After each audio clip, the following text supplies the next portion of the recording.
Melanie, hindi ka ba kakain o iinom ng kape man lang? Tanong ng matandang babae sa dalaga na noon ay nagkukulot ng buhok gamit ang rollers. Nagkalat rin ang makeup sa katabing mesa. Wala na akong oras. Mamaya na kita pakakainin. Siya nga pala, hindi pa ako nagluluto. Pero kung gusto mo, meron namang tinapay dyan sa kusina. Wika ni Melanie. Expired na yun noong nakaraang araw pa. Gusto ko sanang kumain ng may sabaw. Pwede bang pumasok ka na lang sa kwarto mo? Dadalhan na lang kita ng kape mamaya. Basta, wag mo na lang akong istorbohin. Naiinis na wika ng dalaga. Napabuntong hininga na lamang si Lola Isabel. Marahan siyang naglakad patungo sa kwarto gamit ang kanyang tungkod. Habang si Melanie naman ay patuloy sa pagme-makeup nang biglang tumunog ang kanyang cellphone. Hello Helen, happy birthday! Salamat Melanie, makakarating ka ba ng alas 6? Hihintayin na lang kita sa restaurant. O sige, magta-taxi na lang ako. Bakit parang hindi yata maganda ang mood mo ngayon, Melanie? Magpapakasiya tayo mamaya kaya huwag ka nang mainis. Kasi naman Ellen, yung matanda rito sa bahay, pakialamera. Hindi ko alam kung hanggang kailan ko siya pakikisamahan. Hindi ko alam kung hanggang kailan ko kayang pakisamahan ng tulad niya. Pagrereklamo ni Melanie sa kaibigan. Bakit ba hindi mo napalayasin ng matanda na yan? Siguro naman ay mayroon pa siyang ibang kamag-anak. O kaya, ipadala mo na sa nursing home. Yun na nga ang problema ko. Wala namang bumibisita sa kanya. Siguro may mga kamag-anak pa siya pero hindi niya nakilala at wala rin silang komunikasyon. Wala rin siya kinakausap kundi ako. Tsaka, paano ko naman siya dadalhin sa nursing home? Bahay niya to. Si Carlo ang may kasalanan ng lahat ng to eh. Dapat sa kanya ipinangalan ng bahay. Di sana, ako nang may-ari ngayon. Hindi ko na sana pinagtitiisan ng matandang hukluba na to. Alam mo, nagtataka rin ako. Wala siyang anak o apo pero pinipilit niya pa rin mabuhay. Natatawang wika ni Ellen. Naku, sinabi mo pa. Nabanggit na rin ni Carlo dati na nagmula raw sa may kayang pamilya ang lola niya. Pero hindi naman ako naniniwala. Tumatawang wika ni Melanie. O siya, sige na, magkita na lang tayo mamaya. Huwag kang malilate ha, kundi baka maagawan kita ng pwesto. Huwag kang mag-alala Melanie, may napili na ako para sa'yo. Sa tingin ko, si Peter ang papasa sa standard mo. Isa siyang abogado na humahawak ng mga civil cases. Mayroon din siyang sariling notary company at balita ko ay naghahanap na siya ng special someone. Sige Ellen, ipakilala mo na lang ako sa kanya mamaya. Wika ni Melanie bago ibinaba ang tawag. Makaraan lamang ang halos isang oras ay nasa taxi na ito. Ni hindi man lang niya naisip si Lola Isabel na noon ay nakahiga sa sofa na nasa loob ng maliit na kwarto. Palihim siyang umiiyak dahil sa nararanasang pag-iisa, kalungkutan at kawalan ng pag-asa. Mabilis na lumipas ang 2 linggo at sa loob ng panahong ito ay panay ang isip ni Melanie kung papaano niya madidispatcha ang matanda. Gusto niyang mawala na ito sa kanyang landas nang sa gayon ay magawa niya na anuman ang kanyang naisip. Ang totoo niyan, matagal niya nang gustong bumalik sa syudad. Hindi niya na kaya pang tiisin ang mamuhay sa probinsya kung saan siya dinala ng yumaong asawa dahil hindi nito magawang iwanan ang pinakamamahal niyang Lola Isabel. Naisip ni Melanie na ibenta na lamang ang bahay na iyon kaya ipinost niya ito sa social media o kung saan mang online selling page. Habang hindi pa nabebenta ang bahay, palagi itong nagluluto ng masasarap na pagkain.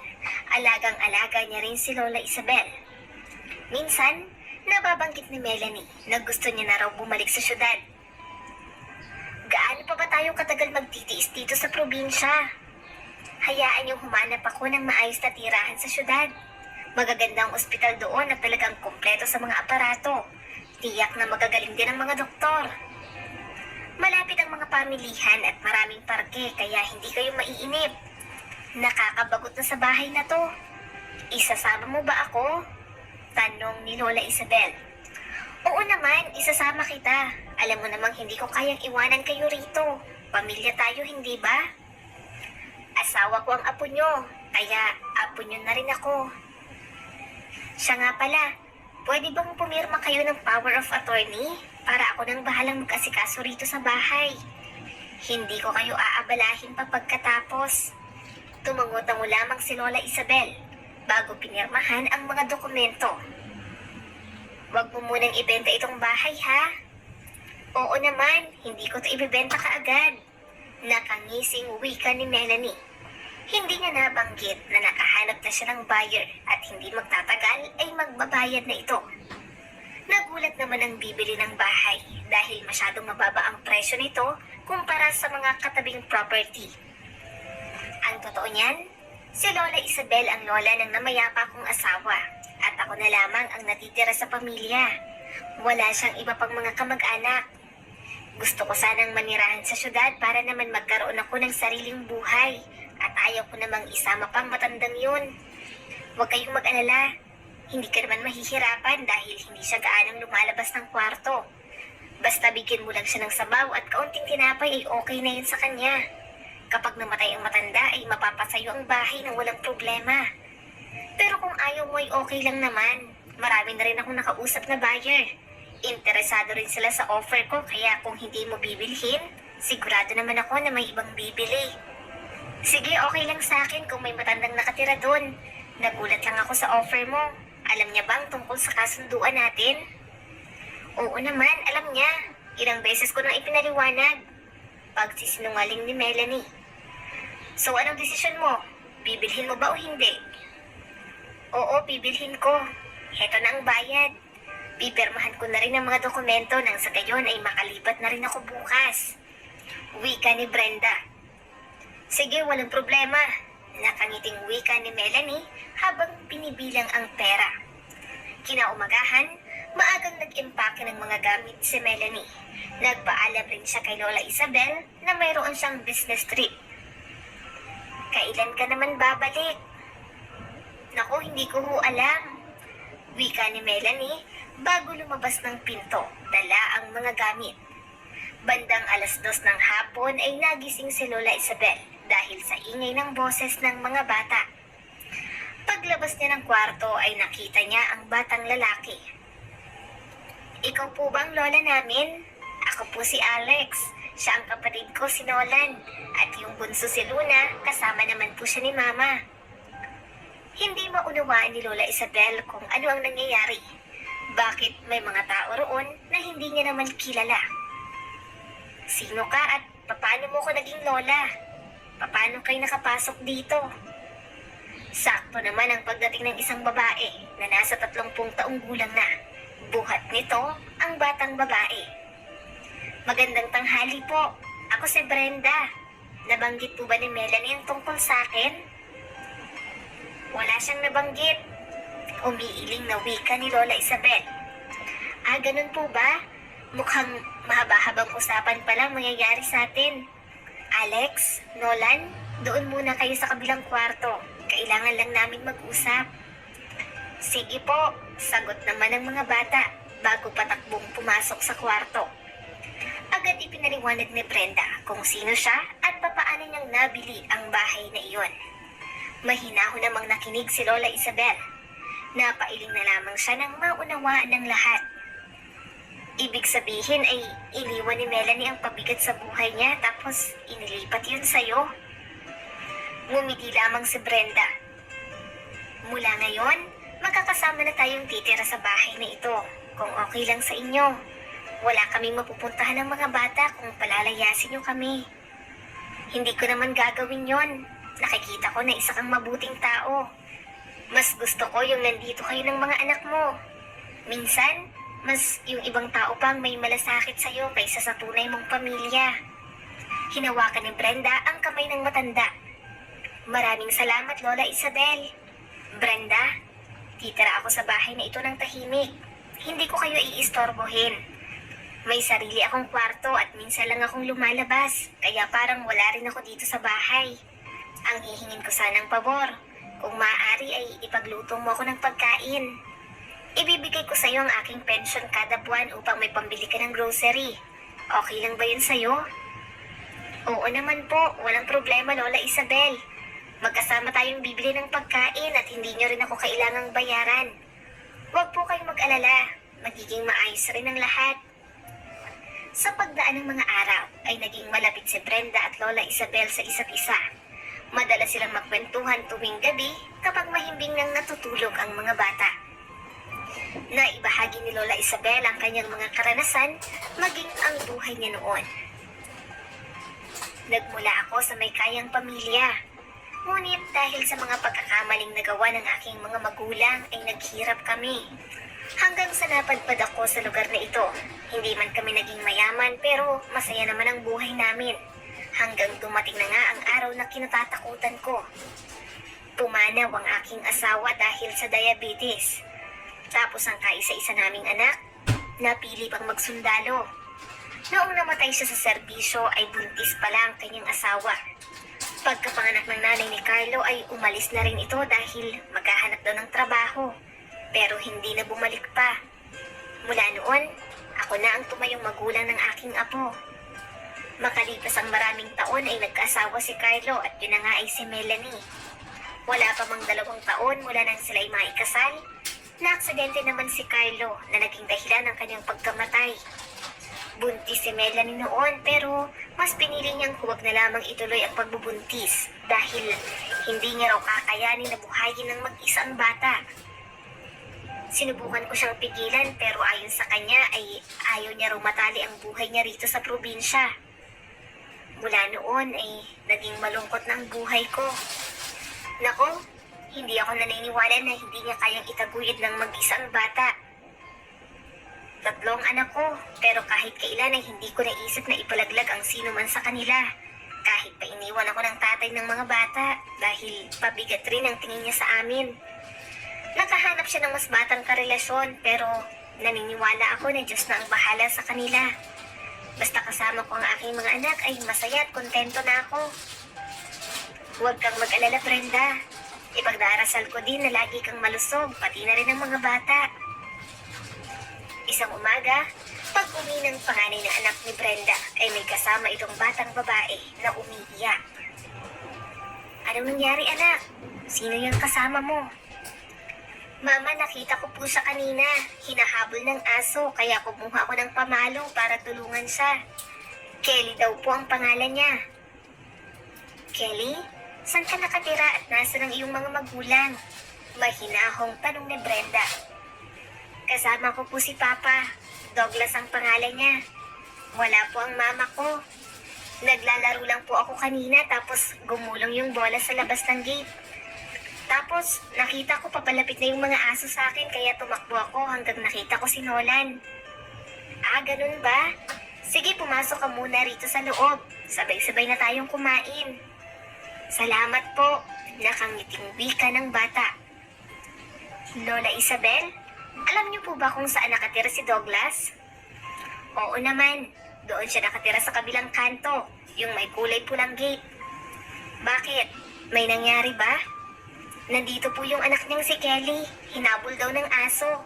Buti na lang at nakita ni Nolan. Napailing na lamang ang matanda. Kawawa yang si Douglas. Napakabait niya pero malas sa asawa. Mahal na mahal niya si Carol pero ginamit lang siya nito para magkapera. Sa pagkakaalam ko, may nobyo si Carol sa kabilang bayan. Sinasaktan siya ng lalaki pero tinanggap siya ni Douglas at pinakasalan pa. Noong mabuntis si Carol ay masaya naman silang mag-asawa.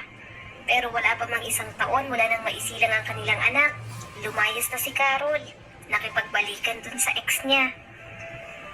Nag-iwan naman siya ng sulat pero ni minsan hindi na siya muli pang nagparamdam sa mag-ama. Nakakalungkot naman palang nangyari sa kanya. Pero paano niyo pong nalaman ang lahat ng yon? Hindi naman kayo madalas lumabas ng bahay. Alam mo Brenda, nakatira tayo sa iisang lugar kung saan wala kang maiilihim sa mga tao dito. Dati, yung apo ko at si Melanie ang sentro ng kanilang usapan hanggang nabaling na dyan kay Douglas. Lola Isabel, pwede bang tingnan niyo muna ang mga bata? Lalabas lang ako sandali para puntahan ang bahay ni Douglas. Ipapaalam ko na nandito si Kelly. Baka mamaya ay nag-aalala na yun. Sakto naman ang paglabas ni Brenda dahil nakasalubong niya ang humahangos na lalaki. Ikaw ba si Douglas? Oo, ako nga. Ako naman si Brenda. Bagong lipat lang kami dito. Nasa bahay nga palang anak mong si Kelly. Ligtas naman siya kaya huwag kang mag-alala. Tamang-tama, kumakain ng merienda ang mga bata. Bakit hindi ka muna pumasok sa loob? Salamat, Brenda. Ngayon ko lang iniwan si Kelly sa bahay dahil may mga kailangan lang akong asikasuhin sa opisina. Pinapakisuyo ko yan sa kapitbahay pero mukhang hindi rin namalayan na naiwang nakabukas pala ang gate. Oo, mahirap talagang tutukan ng mga bata. 3 ang anak ko kaya naiintindihan kita. Mukhang nakakasundo ni Kelly ang mga anak mo. Minsan pumasyal din kayo sa bahay. Nakangiting wika ni Douglas. Pwede rin namang maglaro si Kelly dito sa bahay kapag may mga asikasuhin ka sa trabaho. Kung hindi mo na itatanong ay dati akong teacher pero huminto na ako sa pagtuturo upang matutukan ang aking mga anak. Naging magkaibigan si Brenda at Douglas. Naging magkasundo naman sila, pati na rin ang mga bata, kaya hindi nagtagal, napagpasyahan nilang magpakasal. Masayang naging buhay ng kanilang pamilya. Simple, pero punong-puno ng pagmamahal. Lumipas ang 3 taon. Lumala na ang karamdaman ni Lola Isabel. Dahilan, para mahirapan siyang kumilos ng mag-isa.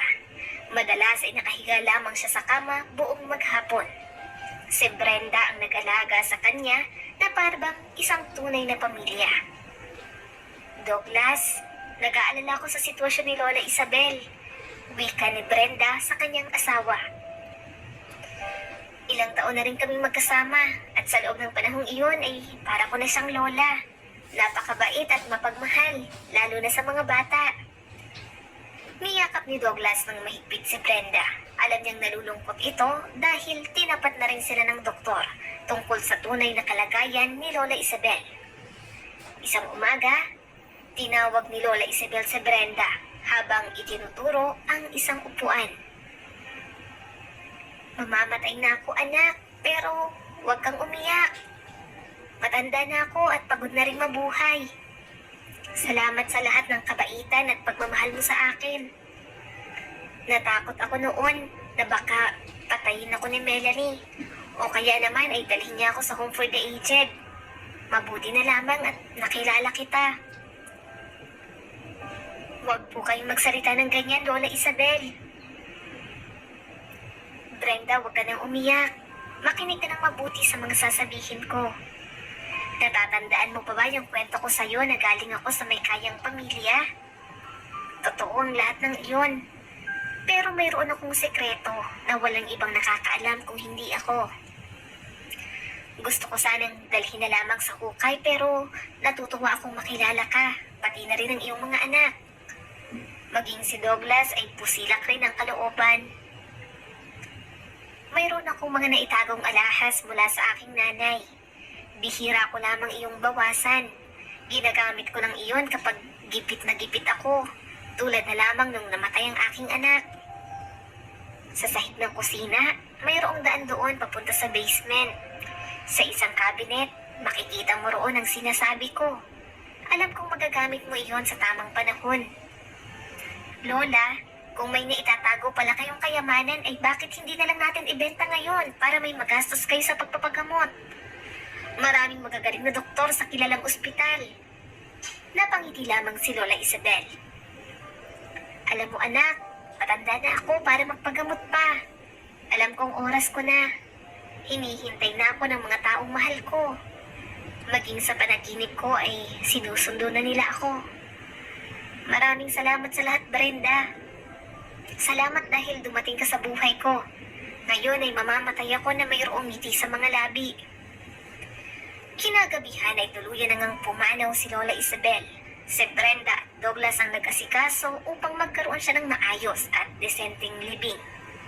Pinag-isipang mabuti ni Brenda kung sasabihin niya ba kay Douglas ang tungkol sa iniwang kayamanan ng matanda. Douglas, hindi ko alam kung totoo ba na mayroon siyang iniwan para sa akin. Parang hindi ka panipaniwala. Kung totoo ay maswerte tayo. Pero kung hindi naman ay nagpapasalamat pa rin ako sa kabutihan ni Lola Isabel. Magkasamang bumaba sa basement ang mag-asawa. Agad naman nilang nakita ang lumang cabinet at doon ay nakumpirma nila na totoo ang sinasabi nito. Hindi lang ginto, kung hindi diamante ang naroon. Maraming salamat po, Lola Isabel, wika ni Douglas. Pag-isipan natin mabuti kung saan natin gagamitin ang kayamanan na ito. Pabulong na wika ni Brenda. Sa kabilang banda naman, si Melanie ay nakatira pa rin sa syudad. Nakabili siya ng maliit na apartment gamit ang perang pinagbentahan sa bahay ni Lola Isabel noon. Hindi niya na naaalala pa ang matanda dahil abala siya sa pag-iisip kung papaano mabibihag ang puso ng isang abogado. Noong una ay nangako ito sa kanya na bibigyan siya ng magandang buhay. Pero sa paglipas ng panahon, parang nagkakalabuan na rin sila dahil parang iniiwasan na siya nito. Isang gabi, niyaya siya ng abogado na kumain sa labas. Napangiti si Melanie habang nakaharap sa salamin. Nararamdaman niya na parang magpo-propose na sa kanyang abogado. Sa wakas ay makukuha niya na ang lahat ng gusto niya sa buhay. Pinili ni Melanie ang pinakamaganda niyang bestida at makaraan lamang ang 2 oras ay naroon na siya sa restaurant. Habang hinihintay ang pagdating ng abogado. Habang kumakain ay ramdam ni Melanie ang tensyon sa pagitan nilang dalawa. Parang naiilang ang abogado sa kanya pero hindi niya alam ang dahilan kung bakit. Peter, inimbitahan mo ba akong maghapunan rito para magtitigan lang? Melanie, kumain ka na lang. Lalamig ang pagkain. Ayoko na. Wala na akong gana. Ganun ba? Alam mo, may narinig akong kwento tungkol sa babae na nagbenta ng bahay kasama ang matandang nakatira doon. Alam mo ang nakakalungkot? Niloko ng babae ang matanda. Pinapirma niya ito ng mga papeles. Matapos maibenta ang bahay ay iniwan niya ang matanda ng mag-isa. Namutla si Melanie nang marinig ang sinabi nito. Nagpatuloy pa si Peter sa pagkakwento. Alam mo, sa totoo lang ay marami akong kilala na kapag lumipat ng bahay ay iniiwan ng alagang aso o pusa. Pero naiintindihan ko naman yon lalo na kung kailangan nilang mag-migrate sa ibang lugar. Pero hayop yun. Pero ang iwanan ng isang matanda sa loob ng bahay ng mag-isa ay hindi katanggap-tanggap. Ano kaya ang pakiramdam ng taong gumawa noon sa kanya? Bakit mo sinasabi ang lahat ng to sa akin? Tanong ni Melanie. Hindi mo ba alam? Nakita ko ang mga dokumento, pati na rin ang pirma mo. Paano mo nagawa ang lahat ng yun, Melanie? Magpo-propose na sana ako sa'yo pero dahil sa nalaman ko ay hindi ko na alam kung anong klaseng tao ka. Nakakatakot dahil anytime ay pwede mo yung gawin sa akin. Alam mo, nabalitaan ko na yung matanda na iniwan mo ay mayroon palang tinatago ng mga kayamanan. Ipinamana niya iyon sa babaeng nag-alaga sa kanya.